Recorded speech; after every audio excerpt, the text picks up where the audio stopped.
Hello, AEP Seminar students. Mr. Galusha here with an instructional video on how to evaluate evidence for the end of course exam part A. This week we've been looking at questions 1 and 2 that had you look at main idea and line of reasoning. Now we're going to do the third question here, which is evaluating evidence. So our goal today, we're going to learn to identify and evaluate evidence. It's really going to help you talk about a reading. It's things that I would absolutely do if a professor gave me a reading and I was coming into their class to talk about it. It is also going to give you the exact things you need to do to score almost a perfect score on question 3 at the end of course exam. And we're going to practice it tomorrow and give a shot with a full EOCA on Friday. Okay, now remember we've been talking to you that you got to do 3 things when you are going ahead and looking at a reading. You could identify the main idea, the writer's line of reasoning, and then now we're going to introduce the evidence. So main idea is the thesis. It's supported by multiple claims. Line of reasoning is the sequencing of those claims in a logical way to support the main idea. And now finally you have evidence. Evidence is the stuff that backs up the claims. We keep getting more and more specific here. Here is what the College Board actually says in their question. Number 3, they want you to evaluate the effectiveness of the evidence the author uses to support the claims made in the argument. Now, I am going to push back against the College Board here because I'm a little angry. They don't also tell you to say how well the evidence supports the overall main idea or argument, even though they want you to do this. It's a little bit of a crappy move on their part. I wish they would explicitly say that. They don't, but that's why you have us. Okay, so you also, not only do you have to evaluate the effectiveness that it does in supporting the claims, you have to make a statement about its support overall.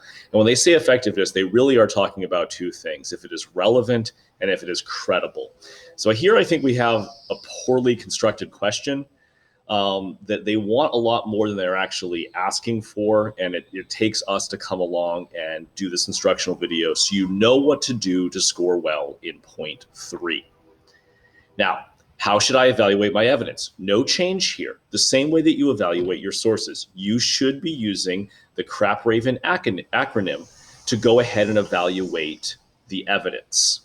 I'm going to give you some highlights of things that I think in the context of an EOCA. Remember, this is a timed test. You're not going to be able to look things up on Google when you take this in May. So I think currency is very easy. You can see when the article that you're reading was written. You can see the date of the sources. Are they going to be current? That's an easy thing to say. Let's say your article's written in 2018 and all the sources are from 2017. Those were current sources. That's totally fine. You can make that claim there that the sources are credible because they're current. Relevance we're going to get to in a second. That is an entirely separate thing that you have to prove that the evidence actually supports the claim, has to do with the claim. Other things from CRAP-RAVEN that you can use is the ability to observe. So if they tell you a professor who actually did the experiment, that person had a good ability to observe.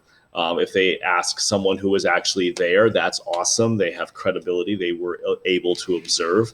I think the most often one that you're going to use is expertise. If they tell you they're a professor of psychology and the article's about psychology, great. They have expertise. I think those are the ones that you're going to be able to use from CRAP-RAVEN. So here are our 2 tips for how you do this. Tip number 1 is how to start. Start question 3 with this tiny 2-sentence paragraph. So, insert author effectively utilizes credible evidence to support the argument that the main idea minus any claims. Overall, the evidence is sufficient to accept, and then you insert the author's argument. Now, that's kind of a weird thing to read. So let's actually see it done out with the article on the wildfires that we were just talking about. So here, notice my colors line up. The red is going to be the author, and the blue is going to be the main idea, just minus any claim. So here's how this would actually read. The author, March, occasionally utilizes some credible evidence to support the argument that California's leaders could do more to prevent wildfires. Despite a consistent lack of cited sources, the evidence is relevant and sufficient enough to accept March's argument. Now, notice here I did add some extra things. I don't think this article was all that great with evidence. I think they occasionally utilize some, and I want you to go ahead and make those changes to this Mad Lib, if you will, to really sum up what you think about the article. And notice here that I add this phrase, despite a consistent lack of cited sources.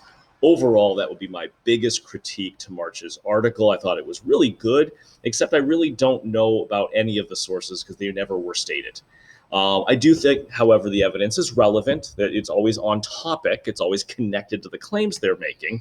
And I do think it's sufficient. They have enough evidence. I'm just still a little skeptical of what March is saying due to the lack of sources. And so these two sentences sum up my overall view of how well the author did at talking about their overall main idea. This is my first paragraph, 2 little sentences, and you guys can literally use these sentence stems, copy, paste, and just tweak a little bit for yourself. Second thing, tip number 2. I want you to organize question 3 by making a small paragraph per claim. So in the March article, that means 3 little paragraphs. And here's what you would put in the 3 little paragraphs. You would start each paragraph by a topic sentence. State the claim, identify the claim, and then state if the evidence given by the author was relevant. Again, relevant is how well the evidence directly relates to the claim. Right now it is windy outside.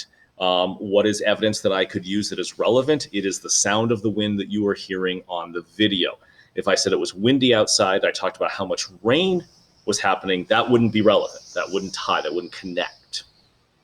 Next, explain yourself. So don't just state that the claim and say that the evidence was relevant enough.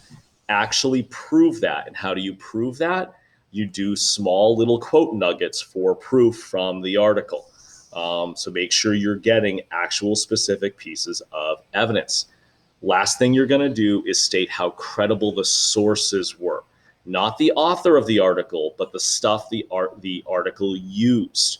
So you need to include specific examples. Being general here is not going to do it, which is why we really pushed you to be specific on your use of crap raven last week. I need you to explain either or both strengths from crap raven, and again, the currency, how current an article is, or the expertise of an author could easily show strength. And I need you to show any weaknesses. And again, I think the ability to observe could be a weakness, or the lack thereof. Like maybe they aren't someone who did the research, or they weren't actually there. These are all comments you can make. Also, another way that you can easily critique evidence is if they're not using numbers to back up what they're saying. So they're not accurate. We call that they're using qualitative or more stories or anecdotes evidence rather than quantitative numbers and facts to back up what they are saying. You can push the author to use more of that. Here's an example from the article that we read. I'm just going to move myself out of the way for you. So March's claim that out-of-date regulations are contributing to wildfires is well supported with relevant evidence. There's my topic sentence, and I do say that the evidence is relevant. Now, I'm going to go into backing up, explaining what I mean by this. And I give March some good praise here. She highlights how the regulations do not have to, and notice my quote nuggets here. She highlights how the regulations do not have to retrofit the vast majority of existing houses. That's a direct quote from the article. And how decades-old building codes haven't been updated with the latest science. So here are 2 little quote nuggets that I include that show that March's evidence is relevant to her claims. It connects. If she's saying they're out of date, and then she gives evidence that they don't have to retrofit and they're using old science, those are relevant pieces of evidence to the argument. Now, the green here, I'm going to go into strengths and weaknesses on the source.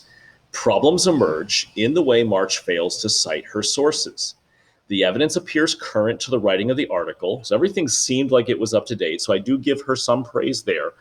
But without information on the source, the reader does not know if the information is accurate. Notice I used a crap raven term here, because have no way of knowing if the policies she's citing are correct or not. I think they are. She seems credible, but overall, this is a very weak part in her essay. The use of experts in fire regulations would have greatly strengthened this claim and thus the overall argument. Notice here at the end, I am suggesting what could have been used, really showing that I know how to use evidence. I think this last sentence I'm kind of showing off a little bit for the College Board, but I think that would be an effective thing to do to kind of suggest where a more credible source could have come from. So this is what you will do. You would do it for the other two claims, and then you're done. So you would probably have a little opening paragraph, again, 2 sentences, a few sentence paragraph for each claim, and then you're done with number 3. Okay, we're going to move over to the Netflix article that we've already kind of dissected for you, and you're going to try to do exactly what I have done in this example using these little tips right here, tip 1 and tip 2, to go ahead and start writing yours. Good luck, guys.